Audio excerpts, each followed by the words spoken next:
Assalamualaikum warahmatullahi wabarakatuh. Nama Siti Fajriani, NPM 1804041152. Di sini saya akan menjelaskan hasil makalah saya yang berjudul Mekanisme Transmisi versus Keynesian. Yang pertama, latar belakang masalah. Kebijakan moneter dapat mempengaruhi output jangka pendek, sedangkan dalam jangka panjang hanya mempengaruhi tingkat harga. Namun pengaruh kebijakan moneter terdapat perekonomian secara keseluruhan tetap tidak pasti akibat lama dan panjangnya proses terkait. Konsensus yang sedang berkembang menyebutkan bahwa kebijakan moneter memiliki keunggulan komparatif dalam mempertahankan stabilitas harga dalam jangka panjang. Oleh sebab itu, otoritas moneter seharusnya menggunakan kebijakan moneter untuk menjaga kestabilitasan harga saja, daripada memakainya untuk mengutak-atik perekonomian.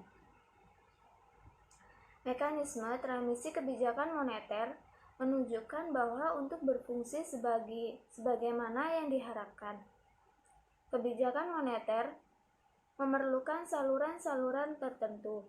Dalam melalui saluran itu pula kebijakan moneter memberikan dampak terhadap perekonomian dalam jangka pendek. Karena kebijakan moneter dipandang sebagai kebijakan manajemen sisi permintaan, maka memperlakukan kebijakan moneter diharapkan langsung memberikan pengaruh terhadap permintaan agregat lewat berbagai macam komponennya.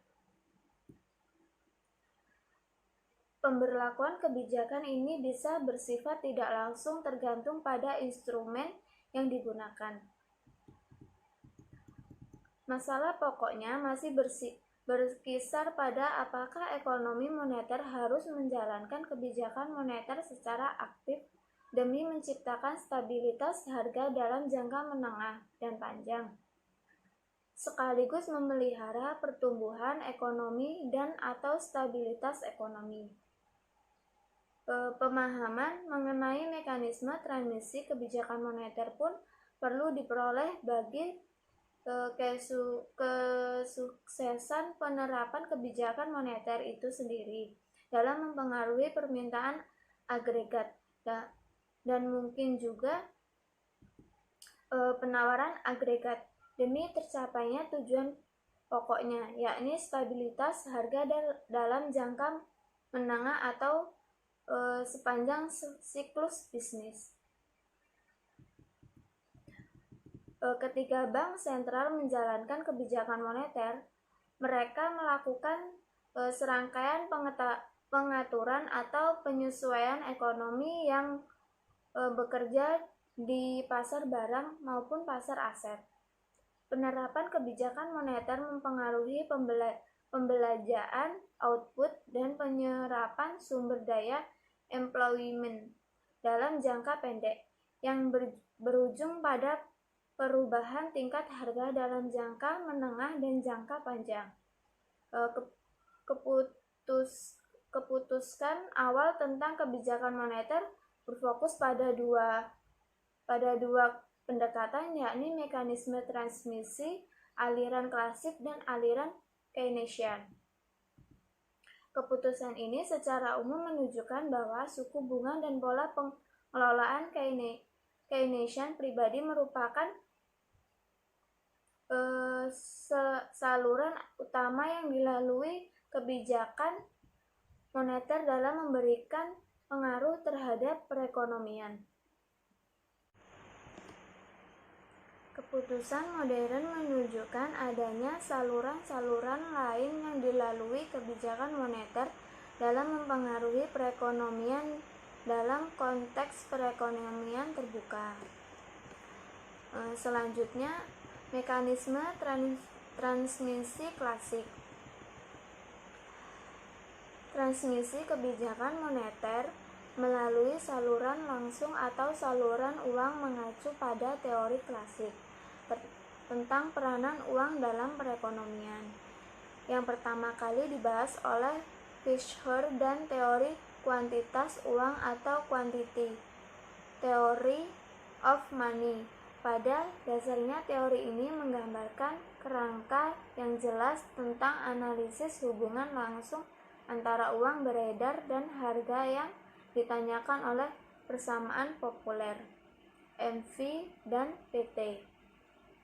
Dalam kondisi keseimbangan jumlah uang beredar yang digunakan dalam berbagai transmisi ekonomi adalah MV, sama dengan total output nominal yang dihitung dengan harga berlaku yang ditransaksikan dalam suatu perekonomian. Teori kuantitas uang ini menekankan bahwa permintaan uang oleh masyarakat semata-mata untuk keperluan transaksi.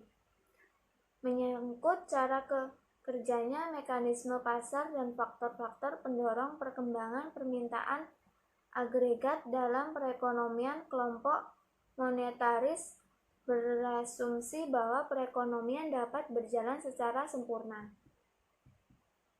sehingga harga dapat menyesuaikan apabila terjadi perbedaan antara permintaan dan penawaran. Naik atau turunnya harga dipengaruhi oleh jumlah uang yang beredar. Apabila kebijakan moneter yang ditempuh bank sentral dengan cara menentukan jumlah uang yang beredar, yaitu JUB, maka sepenuhnya JUB akan mempengaruhi perkembangan harga. Dengan alasan ini, kelompok monetaris berpendapat bahwa kebijakan moneter hanya berpengaruh terhadap nilai nominal, bukan nilai real. Permintaan agregat melalui perubahan harga-harga tersebut dengan pengaruh yang relatif stabil.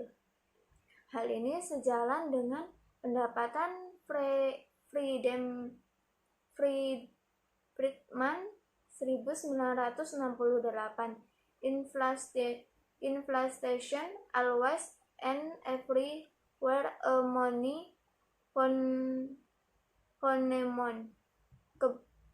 Kenaikan harga inflasi akan selalu ada dan dimanapun merupakan fenomena moneter. Menyangkut motif permintaan uang,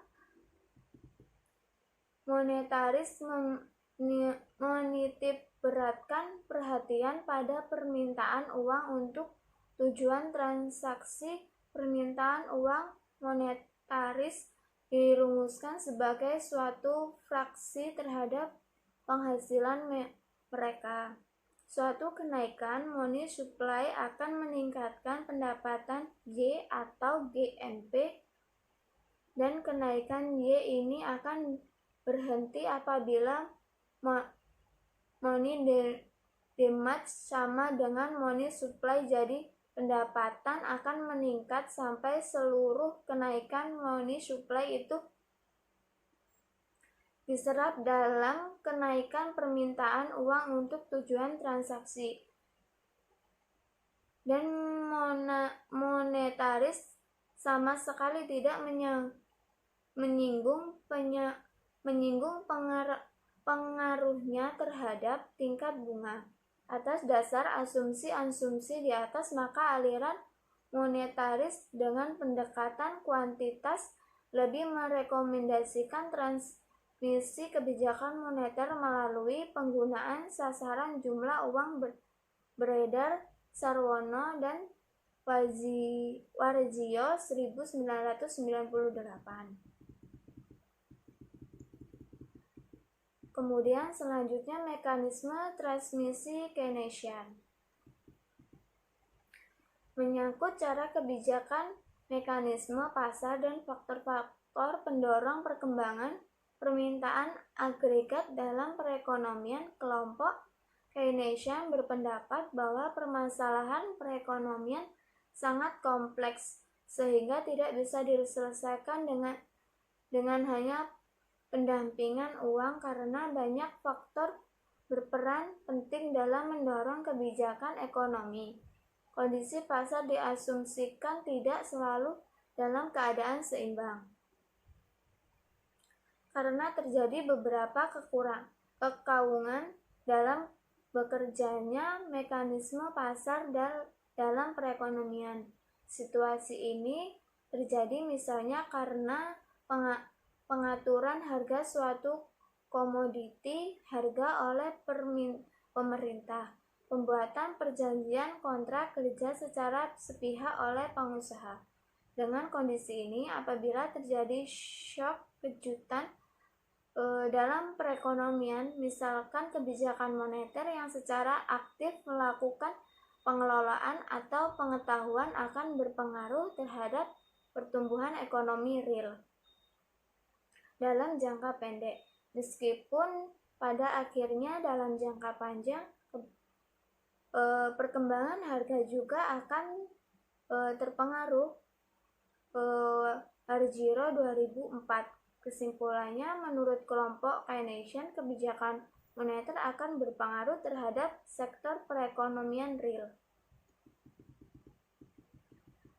Menyangkut motif permintaan uang, Keynesian mendasarkan permintaan uang untuk 3 motif, yaitu transaksi berjaga-jaga dan spekulasi. Motif transaksi didasarkan pada variabel pendapatan Y, sedangkan motif berjaga-jaga dan spekulasi didasarkan pada variabel pendapatan dan tingkat suku bunga I. Keynesian tradisional merupakan pendekatan jalur harga price channel. Pendekatan ini menempatkan tingkat suku bunga sebagai sasaran operasional bank sentral. Kemudian, gagasan yang menyatakan bahwa uang merupakan alternatif dari obligasi merupakan intisari teori moneter Keynesian. Menurut Keynes, uang diminta untuk keperluan transaksi maupun spekulasi. Permintaan uang untuk spekulasi sangat sensitif terhadap perkiraan akan naik turunnya harga obligasi. Sebagai contoh, kalau harga obligasi rendah sedangkan suku bunga tinggi, maka layak akan menyimpan lebih banyak obligasi dan menyimpan lebih sedikit uang tunai. Demikian pula sebaliknya, jika harga obligasi tinggi dan suku bunga rendah, maka masyarakat akan memiliki lebih sedikit obligasi dan lebih banyak uang tunai. Kebijakan moneter mempengaruhi seluruh perekonomian melalui saluran suku bunga. Sebagai contoh, kalau penawaran uang meningkat, maka masyarakat akan tendorong menggunakan kelebihan uang tunai dengan membeli aset-aset lain, misalnya obligasi. Itu berarti kebijakan moneter tadi telah meningkatkan permintaan terhadap obligasi, dan gilirannya hal ini akan menaikkan harga obligasi dengan asumsi penawaran obligasinya tetap sama seperti sebelumnya. Dampak selanjutnya, suku bunga akan turun dan hal ini akan meningkatkan investasi dan selanjutnya akan meningkatkan pula output perekonomian yang bersangkutan. Jadi dalam model Keynesian, penawaran uang mempengaruhi output melalui dampaknya terhadap suku bunga. Hanya saja dalam prakteknya, dampak kebijakan moneter terhadap output tidak bisa dipastikan. Dampak ini ditentukan oleh sejumlah aktor seperti pengaruh kelebihan penawaran uang terhadap suku bunga, kepekaan investasi terhadap pergerakan suku bunga, serta efek pengadaan kegiatan pembelanjaan. Jika suku bunga yang berlaku sangat rendah dan permintaan uang, ternyata permintaan uang bersumber dari penggunaan kelebihan uang tunai oleh masyarakat untuk tujuan spekulasi, misalnya mereka membeli obligasi yang harganya diperkirakan akan sangat turun, maka kenaikan penawaran uang tidak akan berdampak terdapat suku bunga. Kondisinya yang ekstrim dikenal dengan sebutan jebakan likuiditas. Likuiditas trap. Dalam kondisi normal, permintaan uang sedikit banyak akan sensitif terhadap suku bunga, mudah berubah sesuai dengan pergerakan suku bunga. Namun hal ini takkan menghilangkan sama sekali peran kebijakan moneter dalam mengubah output dan atau harga dalam jangka pendek. Kita perlu mencoba menentukan sekurat mungkin karakteristik permintaan uang, termasuk elastisitas permintaan itu terhadap suku bunga. Namun dalam hemat saya tidak ada personal fundamental dan dalam teori moneter maupun kebijakan moneter yang mengharuskan kita untuk menetapkan elastisitas sekitar 0 atau sebaliknya. Kurang dari 0, 1, kurang dari 0, 5, atau kurang dari 2, 0. Kita perlu memiliki fungsi permintaan uang yang stabil untuk menakar apakah perusahaan penawaran uang memberi pengaruh terhadap inflasi, output, dan neraca pembayaran, termasuk yang tidak perlukan adalah cara yang pasti untuk mengukur bagaimana kelebihan uang tunai mempengaruhi permintaan agregat melalui dampak suku bunga terhadap investasi dan dampak saldo real terhadap pembelajaran. Hal ini pada gilirannya akan menemukan sesuatu finansial, khususnya kelengkapan struktur dan keluasan jangkauan pasar uang, serta fleksibilitas suku bunga. Dalam perekonomian yang sektor finansialnya masih tertekan, suku bunganya bisa diterapkan melalui peraturan, bukannya lewat mekanisme pasar. Dan kredit masih dibagi dengan cara penjatahan, dan keduanya menjadi elemen yang penting kebijakan moneter. Ketersediaan kredit akan berdampak langsung terhadap belanja dan output. Kemudian, kesimpulan. Dari materi di atas dapat disimpulkan bahwa adanya berbagai masalah yang berkaitan dengan mekanisme transmisi kebijakan moneter di negara-negara berkembang melalui kajian tentang mekanisme transmisi menurut aliran klasik versus Keynesian, bahwa permintaan uang oleh masyarakat semata-mata untuk keperluan transaksi, sedangkan aliran Keynesian sendiri menitipberatkan pada pengendalian uang. Menyangkut motif permintaan uang, monetaris penitipberatan perhatian pada permintaan uang untuk tujuan transaksi, sedangkan Keynesian mendasarkan permintaan uang pada 3 motif, yaitu transaksi berjaga-jaga. Sekian presentasi dari saya, semoga bermanfaat. Saya akhiri, wassalamualaikum warahmatullahi wabarakatuh.